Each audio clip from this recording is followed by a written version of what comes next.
J'ai analysé la stratégie SEO de Zalando dont personne n'a encore parlé jusqu'à présent, qui leur permet d'attirer plus de 8 millions de personnes prêtes à acheter chaque mois.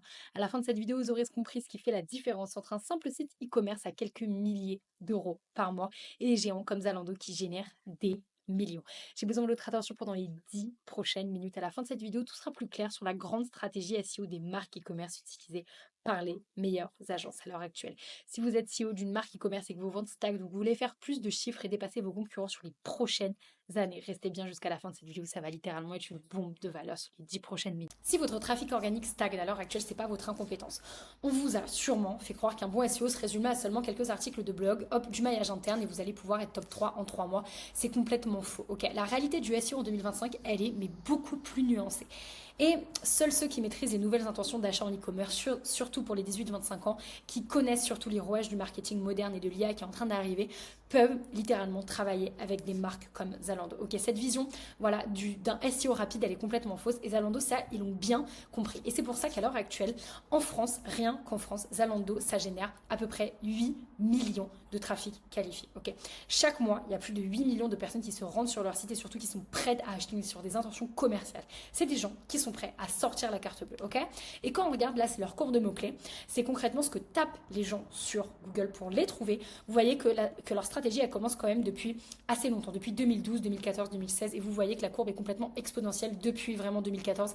Ils mettent en place une stratégie SEO, ce qui font qu'à l'heure actuelle, ils ont mais des milliers et des milliers de mots-clés. Là, vous voyez, c'est plus de 900 000 mots-clés. Et surtout, ce qui est encore plus fou, c'est quand on exclut leur nom de marque. Donc, c'est des personnes qui ne connaissent pas la marque Zalando, ok, qui veulent simplement, par exemple, des chaussures Nike, des vêtements, qui veulent tout simplement un manteau en cuir, par exemple, ou un manteau en laine, qui ne connaissent pas Zalando, ils tapent ces requêtes-là sur Google et Zalando apparaît. Donc, quand on exclut leur nom de marque, ok, ils sont positionnés sur 783 000 mots-clés. À l'heure actuelle, ils ont 500 000 références, ok. Ils sont positionnés sur 783 000 mots-clés, c'est complètement fou. Et ce qui est encore plus fou à l'heure actuelle, c'est leur position. Ils ont mis des milliers et des milliers de mots-clés positionnés sur les 3 premières places Google avec un trafic de dingue. Et surtout, ce qui est encore plus fou, c'est les marques qui rapportent du trafic. Et ça, c'est ce qu'on va analyser vraiment dans les prochaines minutes. Mais ça, c'est complètement fou. Et vous pouvez voir qu'à l'heure actuelle, vraiment, leur courbe, elle est vraiment exponentielle. Et ils ont une stratégie, voilà, que vous devez impérativement savoir. Leur stratégie repose sur 3 piliers, mais vraiment le premier pilier, la vision que vous devez avoir, Zalando, ils l'ont eu, c'est de prendre toutes les parts du gâteau et de ne laisser aucune miette aux concurrents. Ils se sont dit, là, voilà, là, c'est tous les concurrents, ok. On n'a vraiment pas envie d'être dans la même cour. Nous, on veut être vraiment la référence number one, ok, et être top 3. C'est aussi simple que ça. À l'heure actuelle, tout le monde se bat sur les mêmes mots-clés, sur des mots-clés génériques. Zalando, ils se sont dit, non, nous, on va être la référence et vraiment, c'est ce qu'on va voir dans les prochaines minutes. Leur premier pilier, donc c'est leur stratégie de 2012 à 2018, ok. Ils sont passés de 15 000 références à 500 000 références. Ok, 15 000 produits à 500 000 produits, ok, de 2012 à 2018. C'est une force de frappe en SEO, mais qui est complètement massive. Et surtout, ils ont développé de la légitimité sur toutes les marques, ok. Et ce qui est encore plus fou, c'est qu'ils se sont dit, ok, nous, là, c'est simple. Avant, ils étaient dans une approche de, ok, j'ai des produits X, comment est-ce que je vais les vendre, à une approche sectorielle de comment devenir la référence secteur, ok. Et ils se sont dit, nous, en fait, on n'a plus envie d'être focus sur un catalogue limité, une compétition avec des prix uniquement et constamment voilà, être dans cette chasse aux clients. On vient chercher le client. Non, ils se sont dit, nous, c'est simple, on va être la référence. On va proposer le plus de références possible, devenir un hub incontournable de leur secteur, avec des clients qui viennent naturellement. Ils ont réussi à le faire. C'est vraiment leur arsenal massif, c'est la force de frappe SEO. De 2012 à 2018, ils sont passés de 15 000 à 500 000 références. Ils vendent du Nike, ils rankent sur Nike, ok. À l'heure actuelle, ils prennent les clients de Nike qui veulent des chaussures Nike, par exemple, et ils vont acheter sur Zalando. C'est une force de frappe de dingue. Et ils ont fait ça pareil avec H&M, avec Adidas, etc. C'est une équation gagnante. Et en vendant toutes les marques, Zalando a gagné le droit de capter le trafic organique de ces mêmes marques. Si vous voulez qu'on analyse votre marque, votre entreprise spécifiquement et qu'on vous montre comment appliquer cette stratégie à votre secteur, réservez votre session de scaling offerte avec nous directement en description. Vous repartirez de ce call avec une vision beaucoup plus claire sur votre levier SEO et sur ce que vous pouvez vraiment générer en termes de chiffre d'affaires grâce à votre site internet. Ce qui est encore plus fou avec Zalando, c'est à partir de 2018, de 2018 à 2020, ils ont mais littéralement créé un écosystème addictif. C'est simple. Ils sont passés des sessions de 2 minutes à 9 minutes et c'est complètement dingue. Ce qui fait On se retrouve directement avec des recommandations personnalisées, avec une expérience utilisateur de dingue. Comme quand vous flânez dans un magasin, dans un centre commercial pendant des heures et des heures, eux, ils l'ont recréé sur un site internet.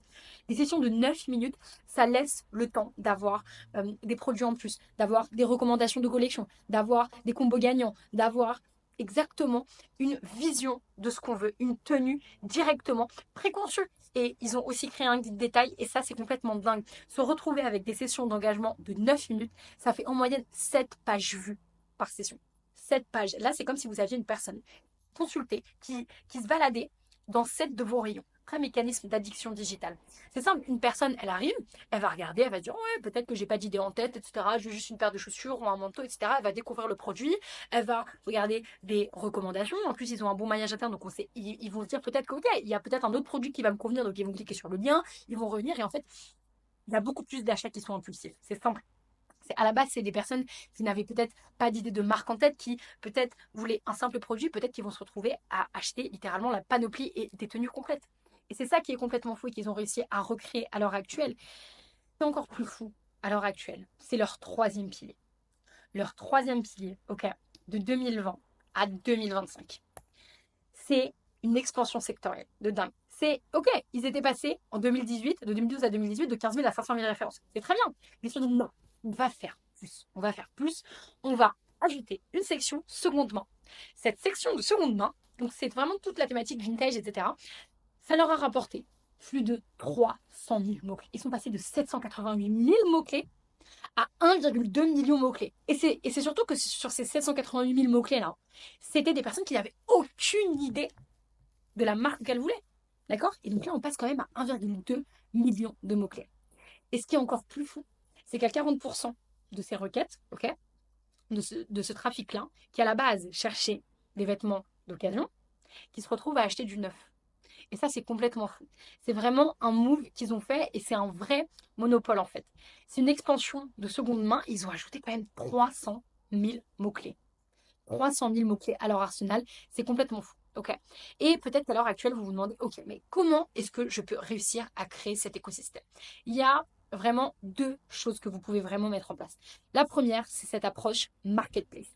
Le SEO, c'est simple, c'est vraiment l'idée d'être au coin. Je veux être partout. Ce qui fait que ce qui fait que vous pouvez être à l'heure actuelle top 3 dans les 3 premières positions. C'est parce que vous êtes l'élite, vous êtes la crème de la crème. Vous êtes vraiment l'endroit où tout le monde se rend. C'est aussi simple que ça, parce que vous avez un bon contenu, parce que vous avez bien développé vos fiches produits, vos collections. Vous, vraiment, vous projetez au maximum la personne qui se rend sur votre site internet. C'est aussi simple que ça. On se fait souvent une image du SEO comme quoi c'est compliqué à atteindre, etc. Et ça l'est, parce que ce qui est compliqué, c'est de se projeter au maximum. C'est de projeter au maximum son client, de savoir, OK, qu'est-ce qu'il pense à l'heure actuelle? Qu'est-ce qui fait que là, il est prêt à rester 9 minutes sur mon site?